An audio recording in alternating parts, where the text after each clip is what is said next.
Which video are we doing first? Rolex. Great. When do you think it's gonna come out? As soon as possible. I want to get it out. I'm wondering, because I didn't release this watch yet. I'm wondering if I should switch. Wow. So I'm wondering if I should give you like That's the premiere. insane. Maybe I will. This is where it's an abalone dial. That's crazy. Isn't that cool? It looks like mother of pearl. Yeah. Well, it's another fish under the sea, so to speak. Right. Okay. Yeah, we're gonna have a lot of that because. It wasn't me, man. Okay, good. So I'll keep this then. This one's perfect. Oh God, I love that watch too. Yeah. Okay. I'm good. Right. I need my notes. I got a point system. Okay, and how are we? And you have pictures? Yeah, I brought the book because. That's funny. Yeah, notes. Marc reacts. You have to get one of those thumbs like this. Watch expert reacts to vintage Rolex.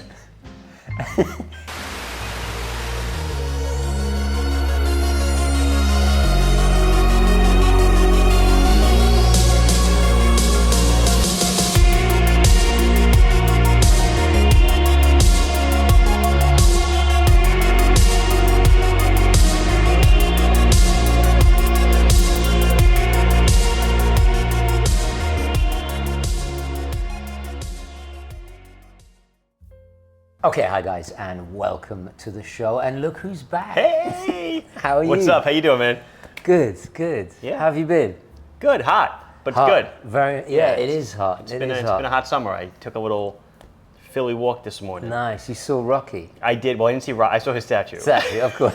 That would have been there weird. was a nomad, if you will, Right. encompassing the statue. Right. He offered to take a photo for me with the statue. I said, that's okay. And he stole your camera? No, I said, no, thank you. I am good. Right, Being good. from New York, I guess I'm used to these kind of things. Good, good. Street smarts. Yes, There we go. absolutely. Oh my God, look at all these watches. It's crazy. Well, they're all, Yeah. most of them are yours. Actually, before we start, I got a little special something to show you because I'm not going to have time to review this, unfortunately, but I did want to show you these. This is from Fortis. What do you got there? Very kindly lent these in.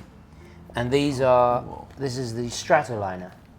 So this is space. May I? Yeah. Oh, thank you. Space tested Look at that. watches. Oh, that's really cool. They're based on a 1960s design, the original Stratoliner. And then they've done these, I think 4 versions, I'm not quite sure. Just amazing. I mean, look at the movement. Space resistant to 20 Yeah. atmospheres. Yeah. That's actually pretty cool. Space resistant. I like that. Yeah, it's cool, huh? So they put this on a balloon, I think in Sweden. Okay. And then they send them up. They monitor its, how it reacts to different temperatures because it's extreme temperatures Right. up Sure. there. Gets cold. Vibration of the Yeah. journey, all of this kind of stuff, and then they test it for accuracy, and it's such a sleek design. Look at those lugs. Yeah, it's pretty cool. I like that. Yeah, it's pretty I crazy. like how they cut in Yeah, the lugs, right? yeah, That's buttery on the start-stop on the chrono. yeah. Even it's, for, I assume it's a Valjoux. no, it's a Oh. Canesi. It's the same as Tudor and Because it's very, yeah. Column wow, wheel. it's not the, Right. Do you see the column wheel? They've put a little circle. oh, is that why the circle's there? Yeah, Because yeah. I didn't undo the buckle. Yeah. Aha, yes, column wheel chronograph. Look at Very the nice. white with this kind of texture. Yeah, the white and the blue. And I was looking at this one's like almost like a sand dial. Do you know why this is actually loomed up, this section? Okay. So this measurement is how long I think the rocket boosters take to get into the how do you call it, stratosphere? One of the orbits. Right, Yeah, one of got the it. orbits. There we go. That's why he's here. I'm here for orbits. Yeah. So Stay for the watches. it's literally designed to time That's actual cool. space travel. Very cool. Yeah. So Maybe in my lifetime. Maybe not. We'll see. maybe the way things are going, Anyway, I just Cool. had to show you. I dig it. so. Look at that bracelet. Holy smokes. I know this is ridiculous. I'm sorry. Yeah. I know we're supposed to be talking about something else, but then you do this to me. I might do a comparison, like space watches compared or something different because I've reviewed them in the past, Right. but it's something so special. Anyway, we are talking about Rolex. We're supposed to be talking about Rolex. Good idea. Yeah, I've got to give a shout out to Jack at Into the Limelight who did this video in Italian. I'll put a link to his video somewhere. Just a fantastic idea, and I thought, you know what, let's do the same with Marc. So basically we're going to have a scoring system. We're going to go through the 12 watches or 12 ranges. Collections, I think. Thank you. Said, right? Yeah. Collections of Rolex, and we're going to compare vintage versus modern. So we'll decide one each, Sure. and then we'll put the point for and you Tally guys. them up. Exactly, and you guys can play along at home. So it's very, very simple. 12, and then just mark it which one you want. So a point for each, and then we'll see who's the winner. I'm going to win. Nice. Wristwatch check. Oh, so because we're doing Rolex. the Rolex video, I Nice. had to wear the Datejust, which I guess this Fantastic. would qualify as vintage. Right, yep. And then on my other wrist, I'm wearing something that no one's really seen yet, kind of except you and my wife and a few people that work for me. This is an insane So watch. depending on when this video comes out, this Okay. watch may or may not be released yet. Okay. So this is an Islander Monster with an abalone dial.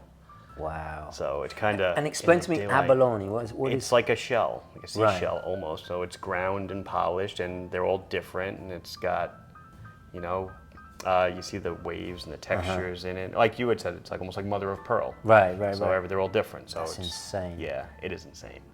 I've never seen anything like it. Yeah, me neither. This Yeah. you Where know, did you get this idea?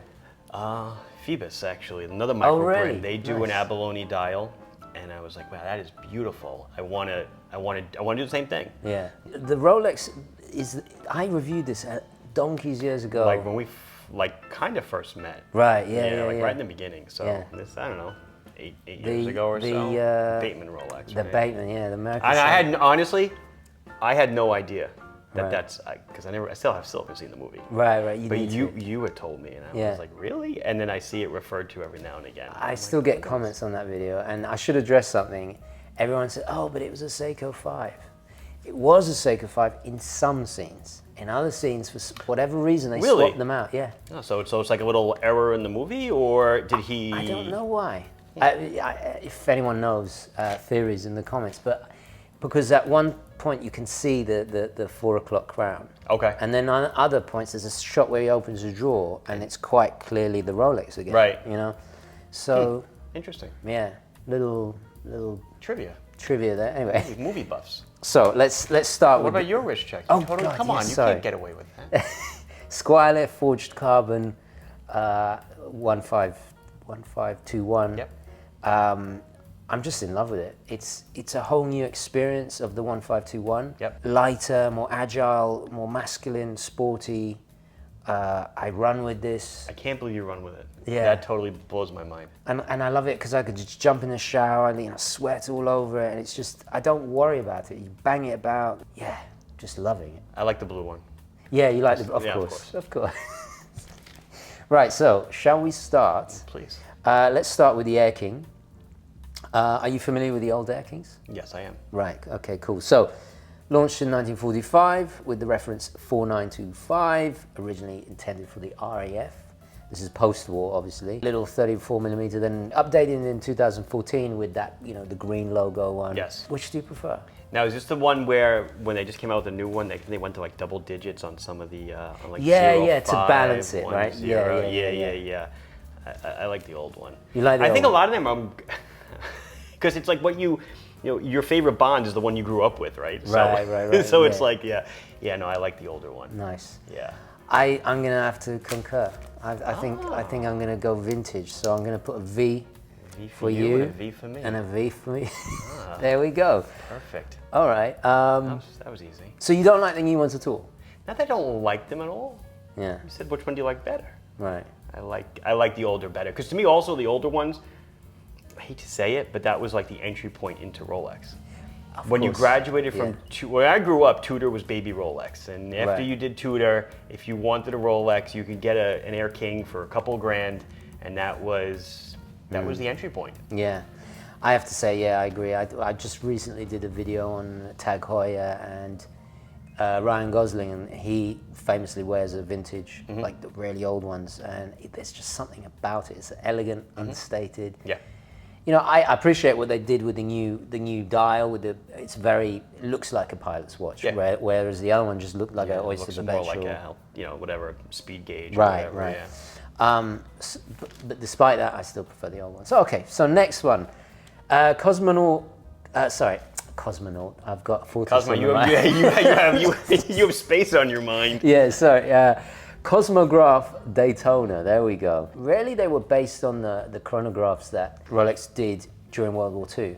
Okay. And they were not very successful. Of course, extremely rare. You know, there's the pre-Daytonas, then they became Daytona on the Dial in 1962 because they were the official sponsor or timekeeper. Yeah, of the Daytona racetrack, hence the name. Then famously worn by Paul Newman, the rest is history. There was the Zenith powered one in 1988 with the El Primero, which was the automatic movement, blah, blah, blah, blah, blah. Now you own the new one, right? The newest. I guess so, yeah. You want to call it new, yeah. It's Right. 20, the one I own is 2019 or 2020, yeah. It's gorgeous, that one, yeah.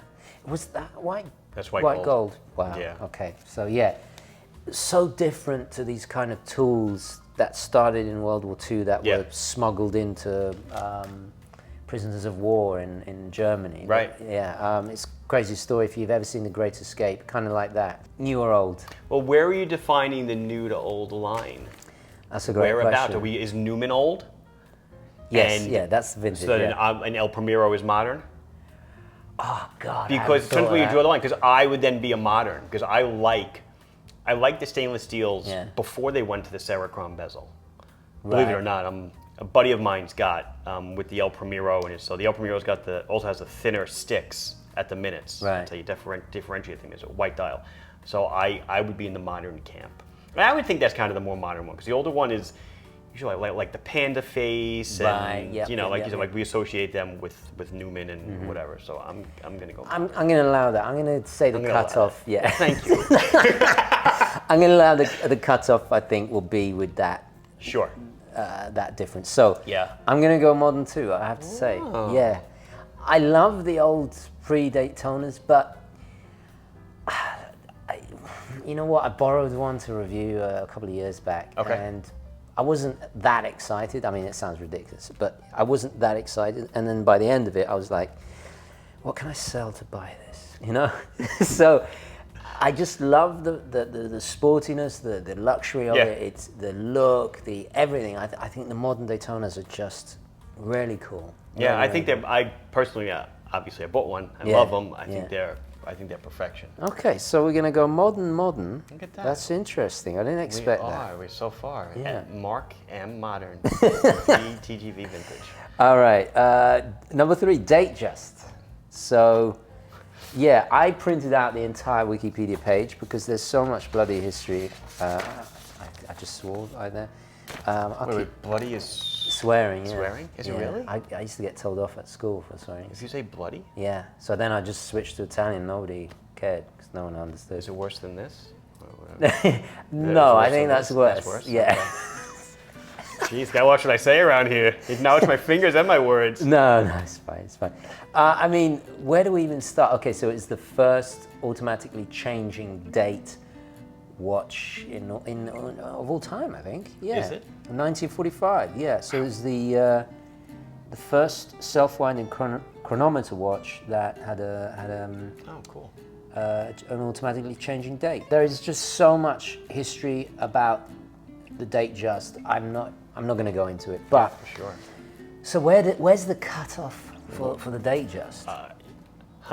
I would say probably somewhere in the 90s to 2000s when they started with, I would say, the larger cases and Right. maybe like the Datejust 2 and Perfect. yeah. So I'm gonna go right to, obviously, you know where I'm gonna go. Yeah, I'm gonna yeah, go right yeah. to vintage just because I think that, you know, for a 36, no one would, I don't know, I don't think people think it's a 36 when they look at it. It doesn't feel like it. 36 to me is a small watch. I don't know, maybe it's just because I'm used to it, but I would go vintage. Okay, so the cutoff here it was 2009. They introduced the Datejust 2, DJ2, which was okay. what, 41 millimeters. Yeah. Yeah. I don't like the larger fluted bezels that they have, and You know something? I'm probably going to upset a lot of people, but when they went big, it looks like a counterfeit watch. yeah, You know, it looks like it's a almost like fashion too much watch. bling. Yeah, I get yeah. it. I hear you. I'm going to go vintage just because, you know. Just because you gotta do it, I'm gonna have a sip just like you are then. Salute, chin chin. Yes. I see, nice. You got the cucumber. Yeah. Spinnaker, by the way, not Spinnaker. Spindrift. Spinnaker, not brought to you by Spinnaker. Don't worry, Vishal, if you're watching this. Which you probably aren't. Yeah, I'm up for sponsorship, by the way. So, how is it? The company or the seltzer? Yeah, it's good. It's good. It's very good. Cucumber. I think I've got Pellegrino. So yeah, had to go Italian. All right, so easy. That was vintage, both of us. Okay, that's flying through this. Okay, next day date. Okay. First arrived on the scene 1956. Precious metals only because it's a more luxurious kind of. I guess if the Datejust is for the plebes, the captain, then this is the general. Okay. Oh, and then it became the president's watch on Lyndon B. Johnson, first of all, and a couple of others. 1988 went double quickset, which is the one I currently have, and to me, I think that is the cutoff point. 1988? Yeah, that was the 18238. Okay. Yeah. Definitely a modern. Yeah. Because I want them. I still want one. Yeah. But yeah, I'm a modern. Oh, that's right. Yeah. The ice blue. Yeah. The ice blue platinum. Yeah. I know. That's another watch. I wanted to buy it. I'm watching the prices now because they're starting to. The crypto market's crashing, so the prices are coming down. Nice. Yeah. Nice. Now might be the time, I think. It might be the time. All right, so we're going modern with that. Not yet. I'm gonna wait. I think it's gonna keep going down. Yeah, I like the yellow gold, the Italian in me. There's something about it. I want to be old, fat on the beach. What color dial on the yellow gold? Wearing. Which dial? I went for the linen with the. Okay. I used to have the champagne, and that was the single. Quickset. Right. Yeah. And then I upgraded. The champagne is very Tony Soprano. It's almost a little bit too much. Okay. But then with the linen, it just kind of toned it down a bit. Got it. So. Got it. Cool. Excuse me. Yeah. So modern. Nice. Okay. Explorer number 5. Explorer. This is gonna take me a minute. I gotta get him in my head. Okay. So let me recap. Basically 1953. I mean, the original, the 6098, the so-called Everest watch, technically wasn't really an Explorer yet because it hadn't appeared on the dial. It was an Oyster Perpetual. And then it became the Explorer, marketing genius of Rolex being able to twist it around, capitalize on this, sponsoring many, many expeditions. For me, it really came into its own with the 1016, which was ran all the way to, I think, 1989. Now you got the modern 6-digit references. I've done a whole video. You know what? I'll link the video. I'll put it here so you can, there it is. So I compared the latest version with my own version. I'm a big fan, as you guys know. Simple, no date, as simple as possible, the least risk of things going wrong. Tough. I guess it's a field watch, really. Kind of. Yeah, that's kind of what they're going for. I keep going first. You go first. I'm going to say 1016. I'm going to go vintage here. You're going vintage. Yeah. And what's the cutoff? 1989, I'm going to say. Yeah, so mid-90s. Even though you could almost call mine vintage, but. Yeah. No, I'm gonna go modern. You're gonna go modern. Yeah. Okay. Yeah. Okay. Any particular reason? I just like the overall aesthetic of the watch better. Right. Yeah. That's kind of the only. That's it. Fair enough. Fair enough. For me, I like the Bond connection because Fleming wore one. Yep. There's something about those printed dials. I know it's dated, but it does it. It's almost the perfect Rolex, and I'm never gonna get one. It's not because you can't find them. I'm just not willing to pay that much for a vintage watch. What are they going for? I have no idea. Oh. I don't even want to look. Is it like crazy? It's gonna be crazy. Yeah. But for a steel watch with no. Because you pick these up for a song still. Yeah. Not a song, but Yeah, exactly. Exactly. Speaking of Datejust, the only thing I do like about the modern ones, and I wanted to add this, their dial work. I'll give you that. That almost no matter made what they're especially in the last bunch of years, also especially. Yeah. Some of those bar dials. Yeah. Those are really cool. Gorgeous. All right. Well, Explorer was easy. Number 6, Gmt Master, or Master II now. So a quick refresher. Came out in 1954. The famous Pepsi made for the Pan Am pilots. originally with Bakelite. Then in 1989, it all got upgraded with the Gmt Master Ii. We had the Fat Lady, the Coke, all of this stuff. 2005 then got updated again with the 116718. I've reviewed old, new. Mine is a Gmt Master II. I'm a vintage guy on this one. You're a vintage guy. Yeah, I just feel like that was the genius of it was the whole was its reason for being. Right. And that's it, and we're done. You know, a watch that tells time, that's easy. Anyone can do that. But a watch that was designed for pilots in mind, to be able to track 2 time zones. So I liked the way they did it. It was simple. It was rotating bezel. Yeah. And I like the way they look. Yeah. I'm surprised you're not swayed by the Batman with the blue. You know, nowadays, yeah, I could be. But nowadays, I feel like they're just, well, I guess they capitalize on everything, right? But I feel like it's just, the whole GMT Master II thing, the Sprite, you know, with the crown on the side, and let's change. This year it's an Oyster. Now it's a Jubilee. Oh, it's all great watch again, and I just get lost in the fanfare, I guess. Now the question is, is my GMT Master II, is that vintage or is that modern? You know, it kind of echoes. It's a modern take on the vintage classic. It's all the elements of the old style. It has sapphire glass. Yeah. It has modern loom. I'm gonna say modern then. Okay. Sorry. That's okay. We have digressed. Yeah, that's interesting. So you're going vintage. Yeah. Okay. I sure am. Cool. I just think that's right. the only way to be right now. Nice. Number 7, Sea Dweller. Now I know nothing about the Sea Dweller. I don't know much either. The only thing vintage, I don't know much. Yeah, it hasn't been out for that long. No. 1967 got introduced with the 1655. Basically, they took a sub, made it deeper diving. The first diver ever with a helium escape valve, if I'm correct. I hope I'm correct there. And then it had a big kind of rejuvenation 2008 with the deep sea. Yep. It has this ring lock system. I've actually never seen one of these in person, so I've seen them. Yeah. I've never handled them. Yeah, me neither. I don't know anything about them, so I'm kind of lost here. But I will tell you my favorite one. I guess it's probably the modern. I like the Cameron one that they call it. Oh yeah, that's nuts. Yeah. And that was actually the genesis for another Islander, where the dial goes from like purple to black.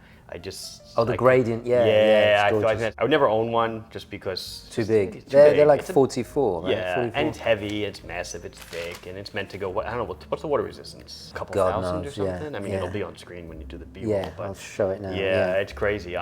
Yeah, but I'd be a more modern guy. I like the looks. Okay, I'm just gonna go with the vintage here because I like the connection with the first helium escape valve, and I like the fact that it was more kind of Submariner-esque back in the day, even though now it's got its own. Definitely gone its own way. Yeah, so you're going modern, I'm going vintage. We're starting to digress a little bit. Our paths are crossing. Now, number 8 is it's automatically modern on both because it's the Sky Dweller, and there is no vintage. That is such so. Sky Dweller, I got it right. It's such a cool. I never knew. Yeah. What that thing did. I always saw it, and I'm like, oh, and people are like, oh, isn't it great how it's a full calendar? And I'm like, I don't know what you're talking about. And then, I don't know, a few months back, I was like, what are people saying when they're showing it on Reddit, and they're like, oh, why is it so expensive? Yeah. And then I friggin' looked, and I'm like, oh my God, there's the month around the periphery with each index. It's very clever. That is so cool. Yeah. And I like the Sky Dweller. I do. I like the blue dial. I like the look of it. It's too big for me. Yeah, it's a large watch. Yeah, and it's expensive. I'm guessing, well, I'm not guessing, I'm predicting that Rolex are miniaturizing that movement and they're going to put it in the, imagine that in a 40mm. Winner, chicken dinner. Yeah. Yeah, because they are pricey. They like the price of a white gold watch now. Yeah, even though it's steel, yeah. All right, well, that was easy. Number 9, the Submariner. Yeah. Well, depends where you're going to make the break point for me, so. 1954, I mean, okay, it was beaten by the Blank Pan 50 Fathoms as the first kind of professional diver, so to speak, but again, the history, I've done many videos in the Submariner, so have a look back. I'm not going to go into the,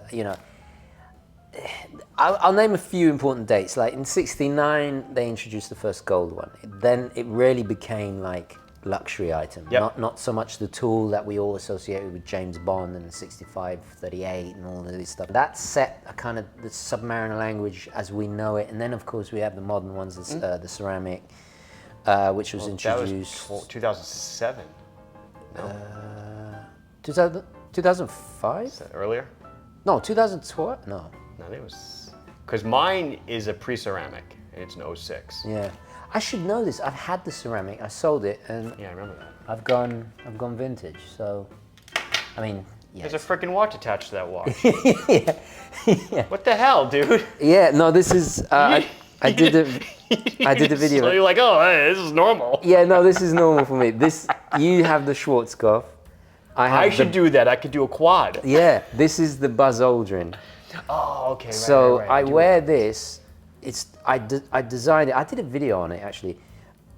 So this is on the top. Yeah. Sure. So just like a normal watch, and then I have a Casio F91W underneath, and I use this for jogging. And I can have an alarm. I can have a second time zone. This is a split time as well. You are a man of all seasons. So and then an additional calendar. Not that you need it, but And you only added like $5 to the price of the watch. exactly. Yeah. So it's That's just cool. it's really handy. Okay, so let me see this now. All right, so this is your Yeah. Tudor. Got it. Oh, I have another Submariner. I have the two-tone. I have a That's right. two-tone. Oh, right, Yeah, okay. I have the bluesy. Yeah. Then if you're gonna be in the 90s, I'm gonna be modern. Okay, I'm gonna go vintage then. It's okay. Okay, fine. There we go. Modern for Marc, vintage for me. It's funny because I started out as modern, and then the more I slowly, collected, you know. What is next? What is next? I have to turn the page. I would really expect you to just be more of a vintage guy all around. I mean, just even not with Rolex, just with everything. Right. This is going to be interesting. Number 10, Yacht-Master. Ooh. Yeah. Now, You're an owner? Now, I am an owner. Now, Yeah. is this including the Yacht-Master 2? Is that in there? Yeah, that does include Yacht-Master too. So would that be the modern? Well, they're not. Where It's were you not that going? old, is it? The No, Yacht-Master? it's not. When was it introduced? 1990s with the 16628. First Yeah. all the gold, then 2007 with the ridiculous regatta timing thing. Like, I see people wearing that. So now I'm going to back up. Have you ever seen that thing in action? No, I have to confess. This is no. like the Sky Dweller. Do yourself a favor when you've got nothing to do, if you ever do, just Google, look at some YouTube things Okay. on how that yacht timer works. The watch is Yeah, hideously large this is what I was, and yeah. disgusting. Yeah, I agree. And gaudy,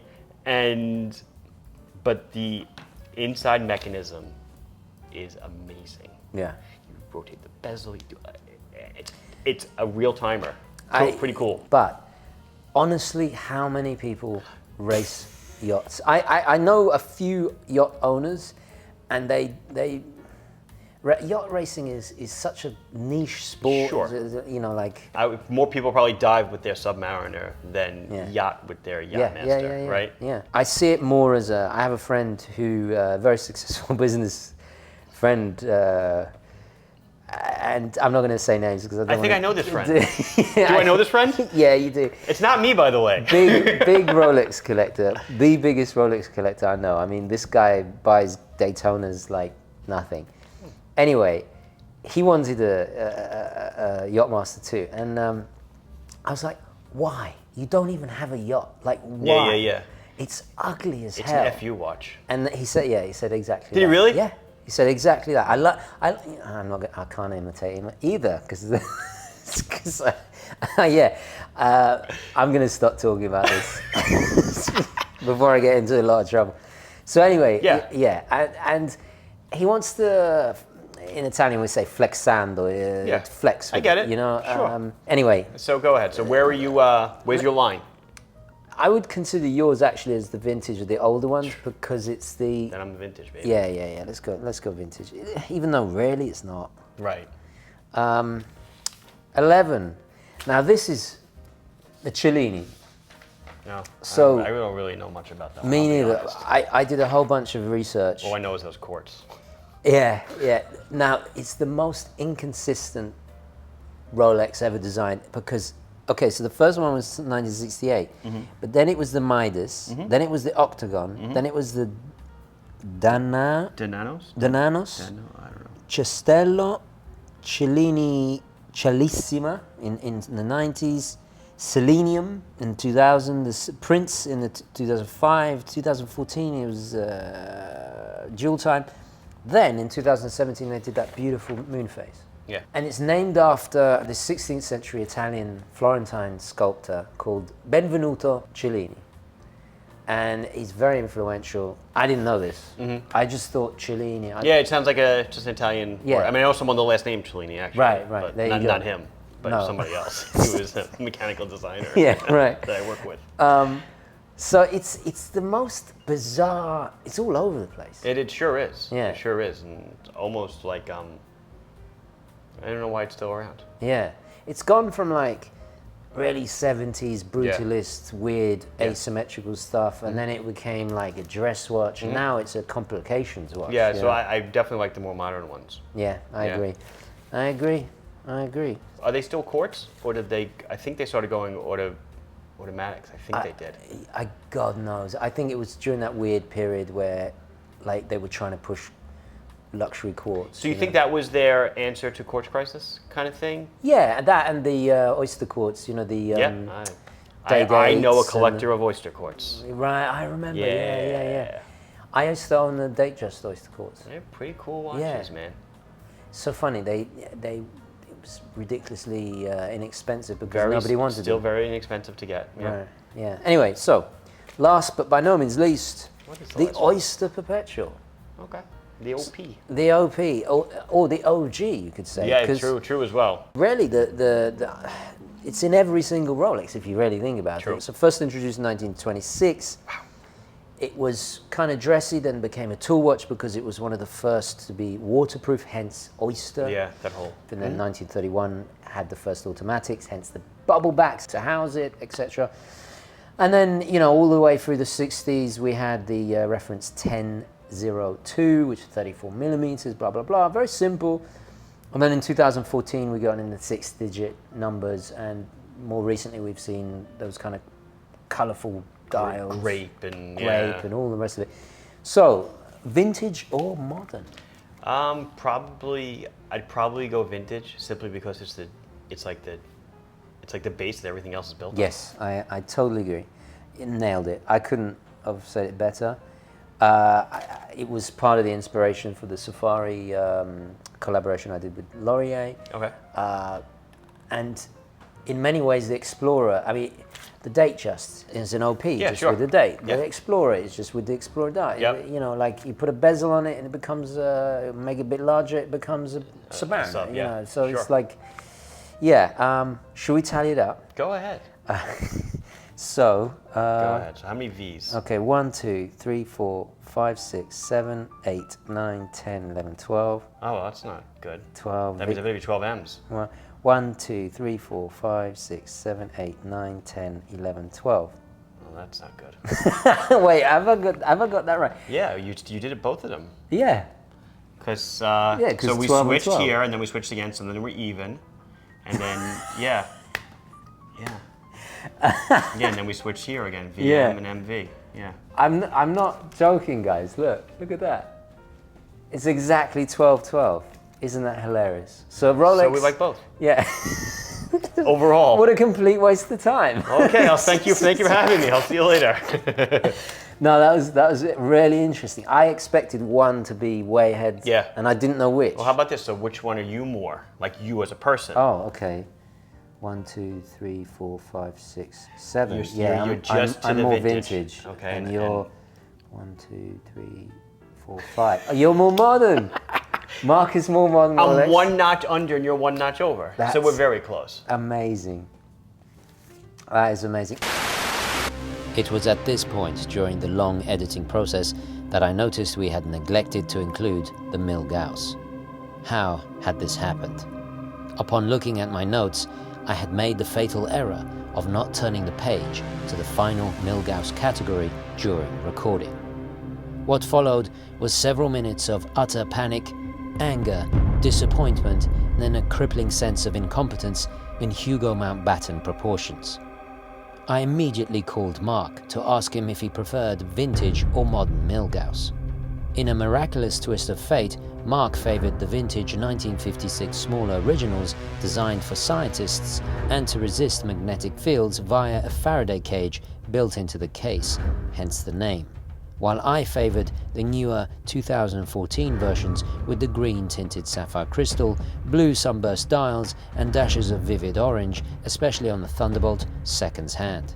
In an unexpected plot twist, we were saved as the scores were still tied. 13 votes for vintage, 13 for modern, with me preferring vintage by only 1 point and Marc the modern again by 1 point. So thank the horological gods for that. Now back to the program. Guys, share your scores in the comments below. Yeah. Isn't that interesting? Yeah. I don't think the result could have been any better. No, we didn't plan it at all. No, it's fantastic. Cool. Well, I've got to say a massive thank you to Marc. Thank you. Especially for sponsoring the production of today's video. Guys, let me know your thoughts on vintage versus modern Rolex in the comments below, and hopefully we will catch you in the next one. Don't forget to like this video, very important indeed. Ciao. Oh, I didn't say thank you for watching. How rude. Sorry, thank you for watching. Ciao. There we go.